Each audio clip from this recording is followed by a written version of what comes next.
आज जो कहानी हम देखने वाले हैं वो किसी भी थ्रिलर फिल्म को पीछे छोड़ देगी।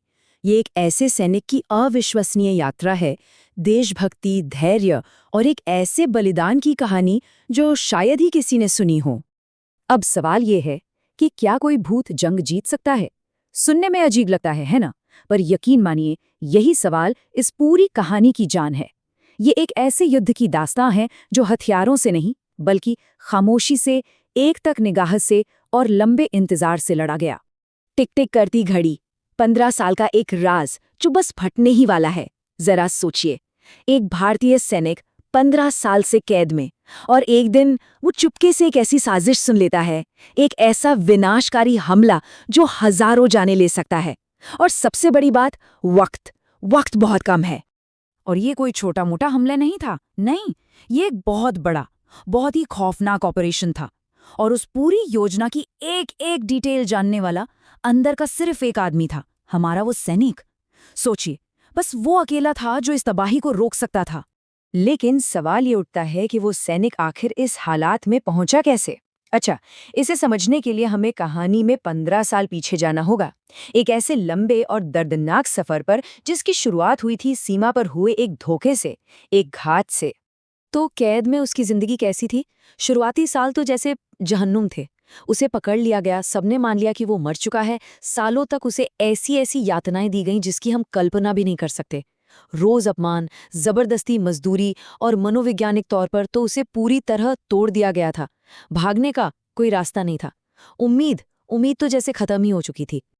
और फिर उसी निराशा के अंधेरे में उसने एक ऐसा फैसला लिया जिसने सबको हैरान कर दिया। उसने लड़ना छोड़ दिया, विरोध करना छोड़ दिया, और इसके बजाय उसने चुपचाप उनकी हर बात मानना शुरू कर दिया। वो एक साया बन गया, बिल्कुल अदृश्य।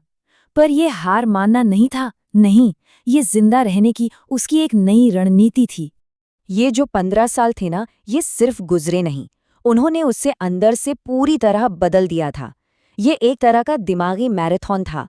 पहले साल उसने सिर्फ सहन किया, 5वें साल तक वो चीज़ों को गौर से देखने लगा, 10वें साल तक उसने धैर्य रखना सीख लिया, और 15वें साल उसका संकल्प चट्टान जैसा मजबूत हो चुका था। वो अब एक कैदी नहीं, बल्कि एक रणनीतिकार था, जो दुश्मन की नज़रों के ठीक सामने अपने दिमाग में एक लंबी जंग लड़ रहा था। तो कैंप में वो एक भूत की तरह था, सबकी नज़रों के सामने, पर किसी को नज़र नहीं आता था। और उसकी इसी आज्ञा मानने वाली अदा ने उसे वो चीज़ दिलाई जो कोई हथियार नहीं दिला सकता था, आतंकवादियों का भरोसा। अब वो पूरे कैंप में आज़ादी से घूम सकता था, सबकी नज़रों के सामने होते हुए भी वो असल में अदृश्य था। वो उनका सबसे बड़ा खतरा बन रहा था, और उन्हें इस बात की भनक तक नहीं थी। यही तो इस कहानी की सबसे बड़ी विडंबना थी। वो लोग उसे क्या समझते थे? एक टूटा हुआ कैदी, एक आज्ञाकारी मजदूर जो पूरी तरह से हार चुका है। पर असलियत क्या थी? वो एक खामोश रणनीतिकार था, एक जिंदा हथियार जो बस सही मौके का इंतजार कर रहा था। उसकी जो कमजोरी दिख रही थी ना, असल में वही उसका सबसे बड़ा कवच थी। तो फिर उसने अपनी इस अदृश्यता का इस्तेमाल कैसे किया? उसने इसे एक हथियार बनाया, सूचना का एक हथियार। उसने अपने दिमाग को दुश्मन के पूरे नेटवर्क का एक चलता फिरता नक्शा बना लिया। चुपचाप, धीरे धीरे उसने हर छोटी बड़ी जानकारी को इकट्ठा करना शुरू किया, और देखते ही देखते उसने रहस्यों का एक पूरा का पूरा शस्त्रागार तैयार कर लिया। और ये कोई मामूली जानकारी नहीं थी। सोचिए, उसने क्या क्या पता लगा लिया था। उनके लीडर्स कौन हैं, उनका पूरा पदानुक्रम, उनकी रोज की दिनचर्या क्या है, पैसा कहाँ से आता है, हथियार कौन सप्लाई करता है, बम कैसे बनाए जाते हैं, और भविष्य में होने वाले हमलों की पूरी योजनाएं तक। मतलब जो काम एक पूरी खुफिया एजेंसी करती है, वो काम वो एक अकेला इंसान कर रहा था। ये सब वो तुक्के से नहीं कर रहा था, नहीं, उसका एक तरीका था, एक मेथड। पहला कदम, देखो, हर छोटी से छोटी डिटेल पर नजर रखो। दूसरा, याद करो, उनके हर पैटर्न को अपने दिमाग में बैठा लो। तीसरा, रिकॉर्ड करो, जब भी मौका मिले कोड में नोट्स बनाओ और एक छिपे हुए डिवाइस का इस्तेमाल करो। और चौथा, सबसे जरूरी, छिपाओ, सारे सबूतों को ऐसी जगह छिपाओ कि किसी को शक तक ना हो। उसका हर कदम बिल्कुल नपा-तुला था। और अब कहानी का अंतिम अध्याय। हम वापस उसी पल में आ गए हैं जहां से हमने ये दास्तां शुरू की थी। ईद पर होने वाले उस बड़े हमले की खबर ने उसे अपना आखिरी और सबसे खतरनाक दांव खेलने पर मजबूर कर दिया था। 15 साल का वो लंबा इंतजार अब खत्म होने वाला था। तो उसने क्या किया? उसने अपनी जान की परवाह किए बिना उन 15 सालों में जमा की गई सारी खुफिया जानकारी को एक साथ किया और उसे चुपके से एक यूट्यूब चैनल पर अपलोड कर दिया। ये अपने देश के लिए उसका आखिरी पैगाम था, एक तरीका ये पक्का करने का कि उसकी 15 साल की तपस्या बेकार ना जाए। अब स्टेज पूरी तरह से सेट था। दिन था ईद का। पूरा कैंप आतंकवादियों और उनके समर्थकों से खचाखच भरा हुआ था। वो सब जश्न के मूड में थे और यही उनका सबसे कमजोर पल था। और फिर उसने अपने शरीर पर विस्फोटक बांधे और बिल्कुल शांत कदमों से उस भीड़ के बीचों बीच चल दिया।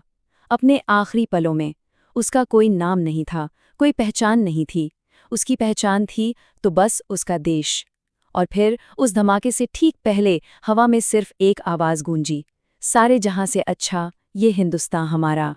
तो आखिर इस बलिदान का नतीजा क्या निकला? ये एक सैनिक की आखिरी और सबसे बड़ी जीत थी। एक ऐसी जीत जिसकी गूंज बहुत दूर तक गई और बहुत लंबे समय तक सुनाई दी। चलिए जरा इसके असर का आंकलन करते हैं। तत्काल असर क्या हुआ? पूरा कैंप तबाह हो गया और उनके कई बड़े बड़े लीडर मारे गए। लेकिन जो स्थायी प्रभाव था वो इससे कहीं ज्यादा बड़ा था।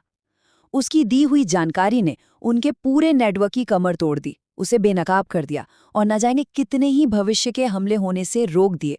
मतलब उसकी मौत एक बलिदान जरूर थी, पर ये एक सोची समझी एक शानदार जीत भी थी। और आखिर में ये कहानी हमें गहरे सवाल के साथ छोड़ जाती है। क्या एक फुसफुसाहट एक बम से ज्यादा जोरदार हो सकती है? ये कहानी तो यही साबित करती है कि कभी-कभी सबसे बड़ी ताकत हथियारों में नहीं, बल्कि खामोशी में, धैर्य में और एक अटूट इरादे में होती है। एक ऐसी फुसफुसाहट जो सबसे बड़े धमाकों से भी कहीं ज्यादा शक्तिशाली हो सकती है।